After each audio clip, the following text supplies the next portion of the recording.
Unit 1, First Impressions. The Q Classroom. Page 3.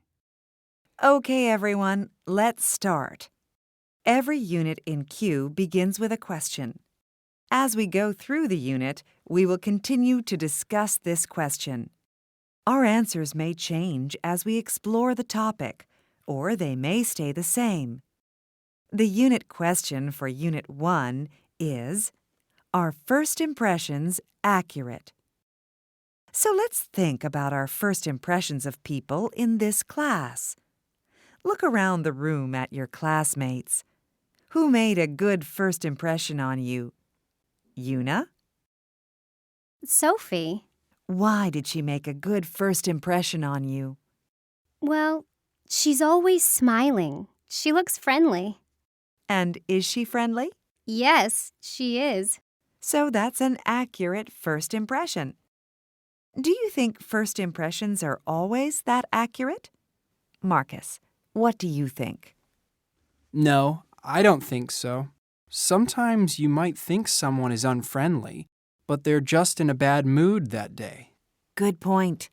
Maybe someone can give you the wrong impression because they are having a bad day. What else might cause the wrong first impression? Sophie? A person might be dressed differently than they usually dress. If someone met me on the way home from the gym, they wouldn't know that I'm usually very formal. Okay. So your mood and the way you are dressed can lead to wrong first impressions. What do you think about this, Felix? Are first impressions usually accurate? I think most of the time they are right in some way. I can usually tell right away if someone is friendly or quiet, or if they're smart or funny. But I can't tell other things about a person, like if they're honest or what kinds of things they believe in. Interesting. Listening 1. The Psychology of First Impressions. Listen for main ideas. Page 6. First impressions don't tell the whole story. Good morning. Thank you so much for inviting me here today. As promised, I'm going to talk about how we form first impressions and how they work. We all form impressions of other people every day. So picture this. You're waiting in line at your favorite coffee shop. The line is long, but it's moving quickly. The person in front of you in line is complaining about the wait. He's loud and rude. He makes comments about the service and the employees. When he finally gets to the counter, he yells at the person who takes his order. You assume this is not a nice person, and you hope you never meet him again. From this short encounter, you have formed an impression of this person. You were with him only briefly, but you may think you know a lot about him. One mistake people often make in forming first impressions is to think that a small example of someone's behavior can give us a complete picture of the person. If you see a friendly, smiling young woman taking your order at the coffee shop, you may think she is friendly and smiling all of the time. In addition to thinking she is always friendly, you may also think she has other positive traits. This is the second error people often make. Because she is friendly, you assume that she is also intelligent, happy, and good to her parents. Of course, the opposite is also true. The rude customer in front of you in the coffee line did not make a good impression on you. You saw an example of his poor behavior, his rudeness, and you assumed he had other negative traits. You thought, this is not a nice person. Okay, so if our first impression of someone is positive, we think the person is always that way, and we think that all of her traits are positive. We think that small sample of behavior shows us her true personality. But we don't think that way about our own behavior. Let me explain what I mean. When we see someone else acting in a negative way, we think it is because he is a negative person. But when we act in a negative way, we say it is because of the situation. Let's go back to the coffee shop again. If I am rude to the person taking my coffee order, I will find reasons for my bad behavior. The service is too slow, my mother is very sick, or my boss just yelled at me. In other words, when I act badly, I think it's because of the situation, not because I am a bad person. But if another customer is rude, I don't look for reasons. I think it is his personality.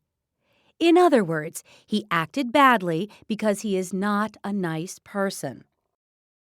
First impressions can tell us a lot. They help us make sense of new information and form relationships with new people. But, as you can see, we can make errors, so sometimes we need to take a second look. Listen for details. Page 6. Listen again to listen for main ideas.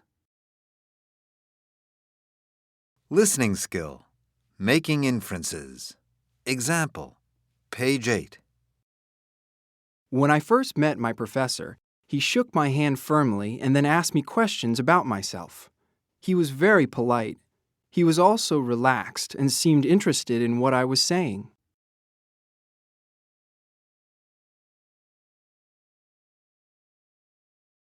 A. Page 8. I remember the first time I met Lee. It was the first day of classes my freshman year. I was on my way to my history class and had no idea where I was going. He smiled and asked me if I needed help. I must have looked really lost. Anyway, he gave me directions to the building where my history class was, which I don't think I would have found on my own. After he gave me directions, he introduced himself and gave me a firm handshake. He wished me luck with my classes and then headed off across campus. So he was probably late for his own class. My first couple of weeks of college were pretty difficult and lonely. I remember hoping I would see Lee again on my way to classes. About a month or so later, I did. I was eating lunch in the cafeteria. I waved to him and asked him to sit at my table with me and a couple of my new friends. C. Page 8. When I first met Lee, I knew instantly he was the type of person I could be friends with. He was so friendly. I mean, I couldn't believe he made himself late for class to help me, a freshman he didn't even know. The fact that he helped me and made me feel welcome made a really great first impression on me. We've been good friends ever since. Listening to Book Review of Blink by Malcolm Gladwell. Listen for main ideas. Page 10. There is a saying, "Don't judge a book by its cover." This tells us that first impressions may be wrong. Writer Malcolm Gladwell has a different idea. In Blink, The Power of Thinking Without Thinking, Malcolm Gladwell argues that first impressions are usually reliable. This is Wednesday Book Talk. Here's critic Hannah Smith. An expert in an art museum takes one look at a very old Greek statue. He is suspicious. The museum has just paid millions for this statue. The first word that he thinks of is fresh. According to Blink, a new book by Malcolm Gladwell, whenever this expert takes a look at something new, he writes down the first word he thinks of. This habit of writing down first impressions supports the argument of Malcolm Gladwell's book. We often know more than we think we know, and we know it faster than we can explain. That Greek statue, for example, turned out to be about 2,000 years fresher or newer than the museum thought. It wasn't really an old statue at all. It was a fake. Gladwell says we have two ways we make decisions. First, we can make decisions slowly and carefully with our conscious minds.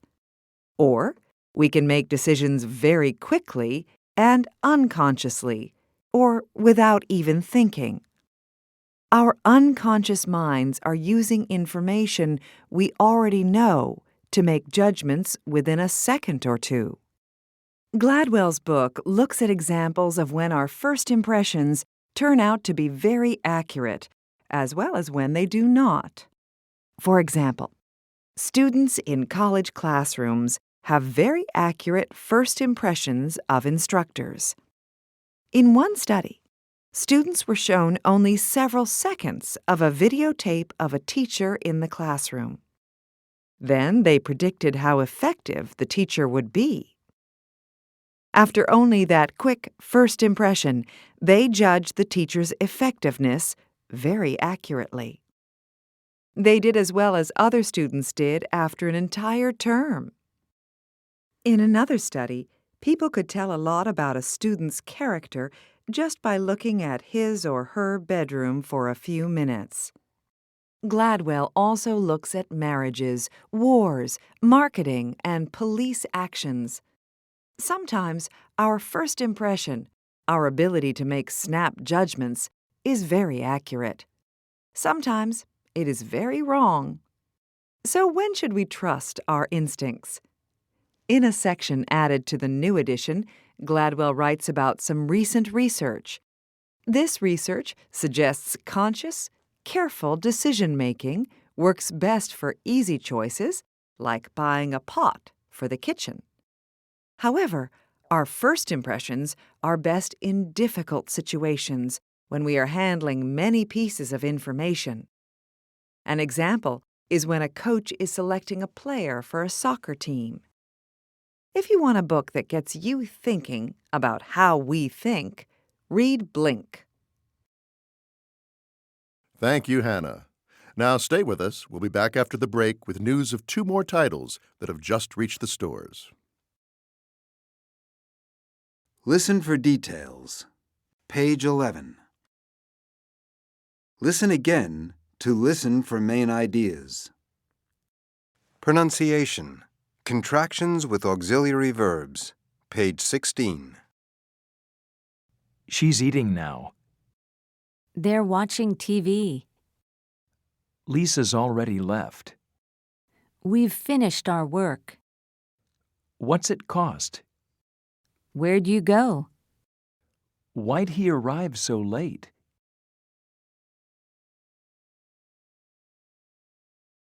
A. Page 16. 1, Who's your favorite movie star?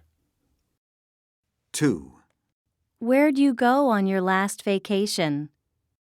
3, Mary's going to the store. 4, Jack's gone already.